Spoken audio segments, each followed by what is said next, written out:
ng artista tests dahil palapit na ng palapit ang final judgment.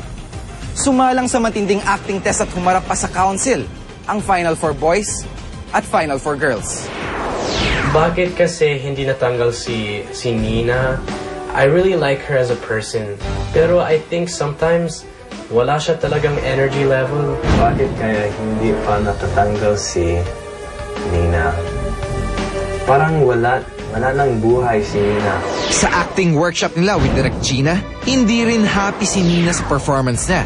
Kung itama sa acting test, acting performance itong workshop,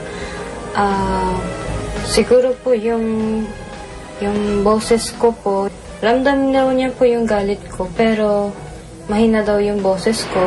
Kabado rin siya sa magiging impression ng council members, especially kay Manay Lolit. Gusto kong ayusin o gusto kong ulitin na bagay. Yung nung nagalit po si Miss Lolit, si Nanay Lolit, hindi po ako nag-sorry agad. Kapag pressured ka, saka nagsisink in ang self-doubt. Pati ang sarili mong kakayahan, kukwestiyonin mo na rin. At iyan ang nangyayari ngayon kay Nina. Aminin ko po, itong simula nung pumasok po ako dito sa Stars Club, hindi po talaga ako magaling. Alam ko po sa sarili ko yun, hindi talaga ako magaling. Si Ian naman na unang-unang naapektuhan ng Factor 1. Factor 1 says na kapag 3 beses na napasama sa bottom group ang survivor, automatic elimination na ito para sa kanya. Sa unang 2 linggo pa lang matatapos i-announce ang Factor 1, suki na si Ian na twice nang napasama sa bottom group. Pero, ilang linggo nang safe si Ian. Nauna pa matanggal sina Seth at Piero kesa sa kanya. Just to keep doing the same, stay on the same path. Pagkatapos ng bottom 3 na 2 beses, parang I'm doing alright. I'm staying on a steady pace. On track na ako. I'm feeling more confident now. Pero to be Ultimate Survivor, I think I need to step it up more. Be more focused. More work, less play. Motto naman ni Enzo, don't worry, be happy. Kahit nakabi-kabila ang bati ko sa kanya. Always be yourself. Be transparent. Kung nakikita po tao yung totoong ugali ko po, na sobrang positive person po ako dahil alam ko po kaya ko po to. Kung may gusto po akong itama, yun po yung pag-prepare ko po sa isang emotion dahil mahirap po talaga akong malungkot. Mahirap para sa akin umiyak po dahil po ever since po nung bata ako, parang lahat ng mga malungkot ko pong mga experiences, parang binabaliwala ko na. I will rank myself second this week. Ang pinaka-magaling po ay si Rocco. Ang pinaka-weakest po ay si Steven dahil nakita ko po sa acting ni Steven na hindi po siya makapaglabas nito.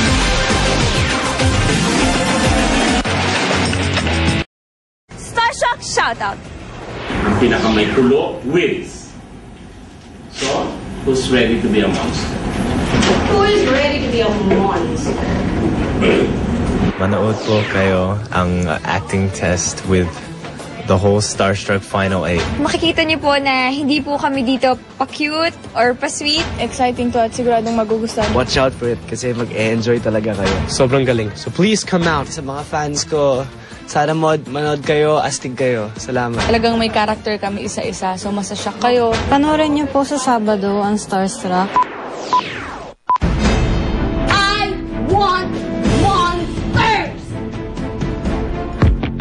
When you're young and beautiful, ano pa bang hihilingin mo? ₱1 million ang talent fee. I assume you're all interested in the money and the contract. The Final 4 boys and the Final 4 girls. Magkakalabasan na ng baho. Ang pipiliin kong star ng sino man sa inyo ang makapagsasabi sa akin ng pinaka-dark, deep, shocking secret. Game! Ako, naging jowa ako ng bading. Ako, bading. 6 toes, baby! Hey, before I came to Manila, I made a porno. Miss Yula Valdez, in a script by Direk Floy Quintos and directed by Mario J. De Los Reyes. In a story about dreamers, believers, survivors. Ako, addict sa ecstasy. Chief, ako addict sa Still Nox. That turn into monsters. Ngayon, handa kayong makipagpatayan para lang manalo. Ako? Sa Hello Kitty na addict. Sa Saturday, mapapanood na natin ang resulta ng acting exercise na yan, kung saan magkakaeksena ang Final Four Boys and Final Four Girls. Sino kayang pinakapasado kina Direk Floy, Direk Mario J. at Miss Yula Valdez? Aabangan natin yan. In the meantime, marami pang happenings na mangyayari na i-share namin bukas sa Starshock Shoutout. Life's so easy. Nako, magluluto na ako ng tinola. Han, easy lang. Life's so easy with